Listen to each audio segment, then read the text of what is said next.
Assalamualaikum warahmatullahi wabarakatuh. Selamat pagi dan salam sejahtera untuk kita semuanya. Bersyukur kepada Allah Subhanahu wa taala atas limpahan rahmat, taufik dan hidayahnya sehingga pada kesempatan pagi hari ini kita masih diberikan kesehatan, keselamatan dan juga kesempatan. Sehingga pada pagi hari ini kita masih dapat dipertemukan kembali melalui video pembelajaran kali ini.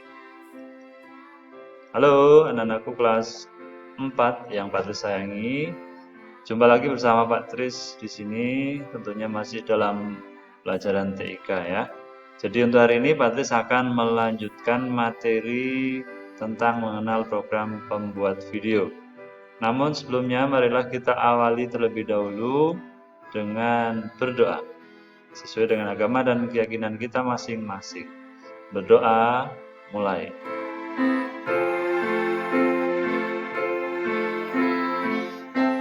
Doa selesai.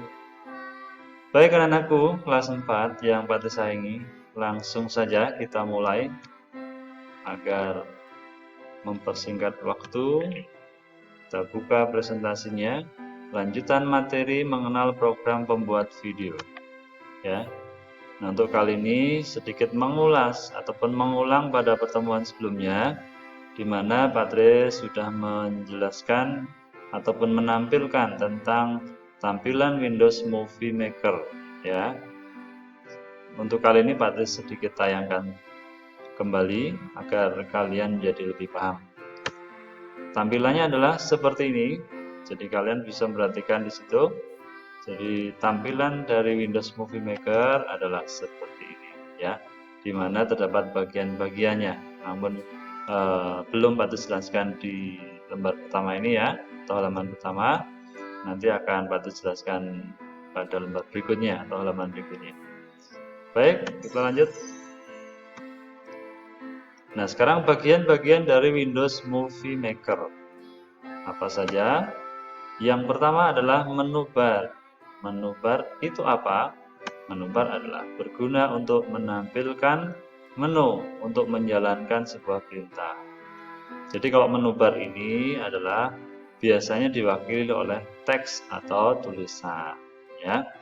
Itu adalah menu bar. Nah, contoh menu bar atau menu bar itu berisi apa saja? Menu bar itu berisi menu file, edit, view, tools, clip, play dan help. Itu adalah menu-menu yang ada pada program Windows Movie Maker. Gitu ya. Lanjut. Nah, ini adalah potongan dari bagian yang dinamakan menu bar. Ini Patris ambilkan dari program yang sesungguhnya dari Windows Movie Maker. Lanjut. Yang kedua adalah toolbar. Nah, toolbar itu berguna untuk menampilkan ikon atau lambang yang mewakili sebuah perintah. Nah, jadi kalau kalau toolbar ini adalah menampilkan ikon ya atau gambar, sedangkan menu bar tadi menampilkan teks ya atau tulisan. Nah, untuk toolbar ini menampilkan ikon atau lambang yang mewakili sebuah perintah. Jadi gambar-gambar di situ ya pada toolbar itu mempunyai arti atau mempunyai perintah. Ya, sesuai dengan pengertian ikon, masih ingat ya?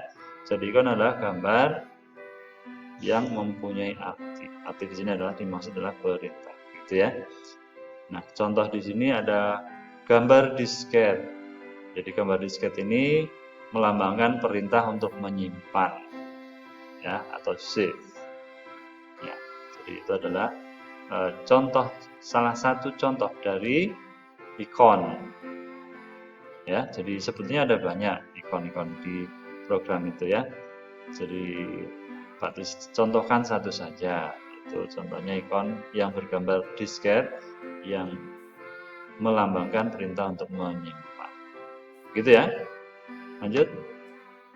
Nah, ini potongan dari toolbar seperti ini. Jadi ini contohnya yang ada di sini gambar disket. Ini gambar disket ya. Ini melambangkan perintah untuk menyimpan atau bahasa Inggrisnya save ya. Jadi untuk menyimpan ya. Terus ini apa ini? Ini adalah untuk membuka dokumen atau open.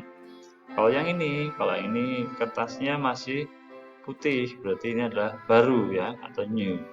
Jadi ketika akan membuat dokumen baru bisa menggunakan ikon ini ya. Jadi tidak usah melalui menu. Jadi ikon ini mewakili menu, gitu ya. Jadi itu tujuannya apa? Tujuannya adalah untuk mempersingkat waktu atau pekerjaan. Kalau melalui menu kan harus memilih menu file, kemudian new, atau menu file, kemudian open, dan seterusnya. Begitu ya. Nah, lain dengan menggunakan ikon. Jadi kalian cukup pilih salah apa yang dibutuhkan dengan cara klik satu kali, nanti akan jalan perintahnya. Ini ada undo dan redo ya. Ini fungsinya untuk membatalkan perintah. Kemudian ada task, ada collection, dan lain-lain. Gitu ya. Itu adalah bagian dari toolbar. Lanjut. Nah, untuk selanjutnya adalah panes. Apa itu panes? Panes ini terbagi menjadi dua pilihan ya. Yaitu yang pertama adalah movie text pane. Kemudian ada movie text pane ini digunakan untuk menampilkan berbagai fitur untuk membuat film. Jadi fitur-fiturnya apa saja kalian lihat di sini. Ini adalah potongan dari movie text pane ya. Jadi fitur-fiturnya ada fitur capture video, ada edit movie, kemudian ada finish movie ya. Nah, ini fungsinya apa? Nanti kalian akan Patus jelaskan pada pembahasan berikutnya. Untuk kali ini Patus hanya menampilkan bagian-bagiannya saja, gitu ya. Oleh karena itu, setiap Patus menjelaskan, diperhatikan, dan setiap Patus membuat video ataupun mengirim video harus dilihat, jangan diabaikan, gitu ya. Tujuannya adalah agar kalian jadi paham, jadi jelas. Begitu ya. Lanjut.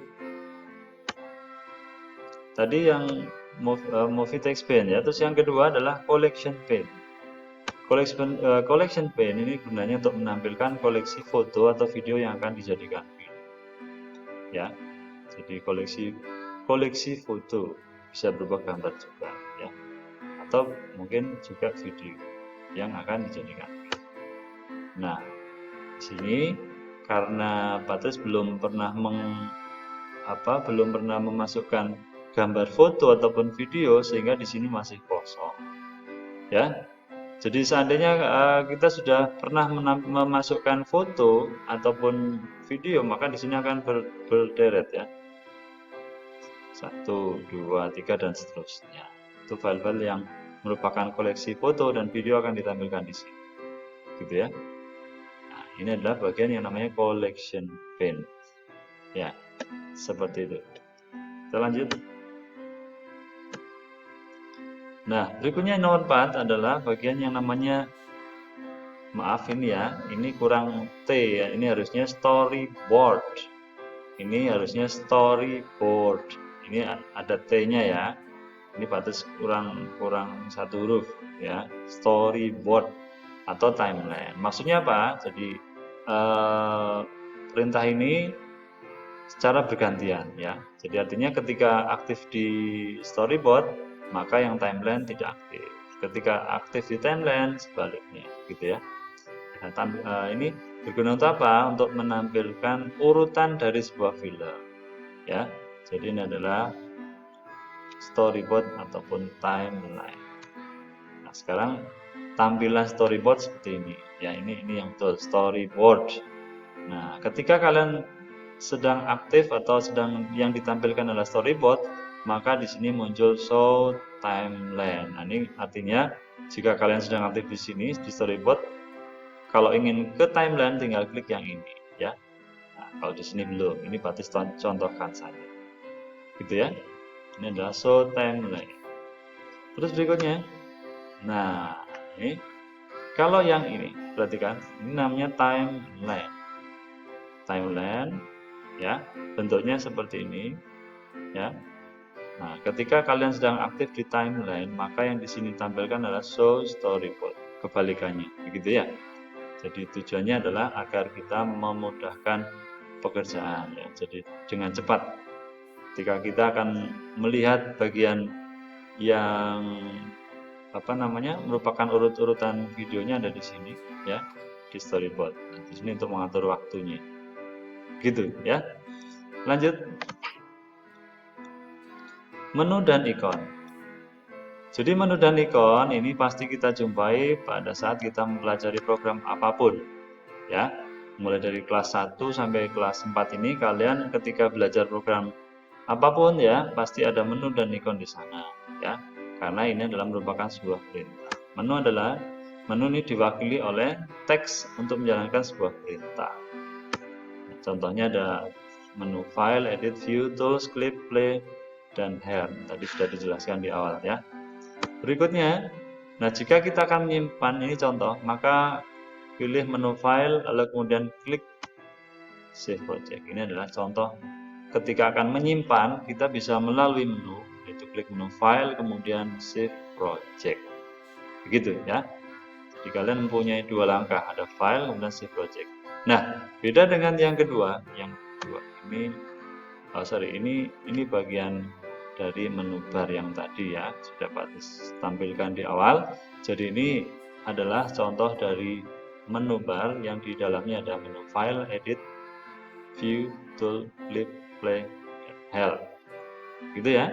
Ini adalah tampilan dari menu bar. Lanjut.